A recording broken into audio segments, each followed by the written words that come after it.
Assalamualaikum warahmatullahi wabarakatuh. Jaalatamtoota fi kabajamtoota hordoftoota baakaatu warroon yuutuubii kana sabskraayibii naaf gootan galatooma isiniin jedha. Warroon sabskraayibii naaf hin goone akka sabskraayibii naaf gootanii maatii naaf taatan kabajaa fi jaalalaan isin gaafadha isiniin jedha. Salaamanitee qilleensarraa naannawitee laggeen bahaara gaarreewwan ceetee iddoo isin jirtanitti isin bira haa geettu isiniin jedha. Karena tana walaloo qubee irraa ilaalaa itti shaalla bifa walalootiidhaan dhiyeessee jira. Turtii gaarii.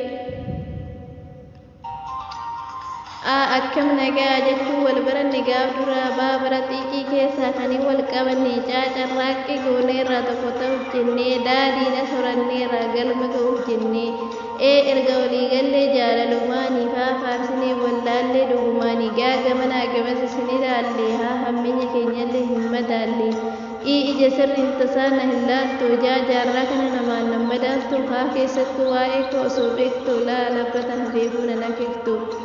Malaaf nama gama yoomuu gadduunaa nama sakaalamus bara hedduu ormiyyuu ni beeka safuu kenna paapaara hoolaa taate yaa fageenya qaaqarri qaramuu wal duusayyu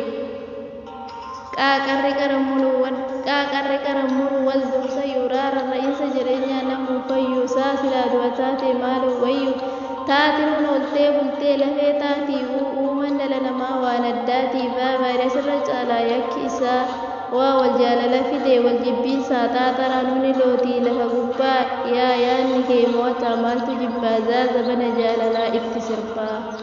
Kabajamtoota fi jaalatamtoota hordoftoota keenya walaloo teenya kanarraa qabannee dhufne asirratti dhaabbatti.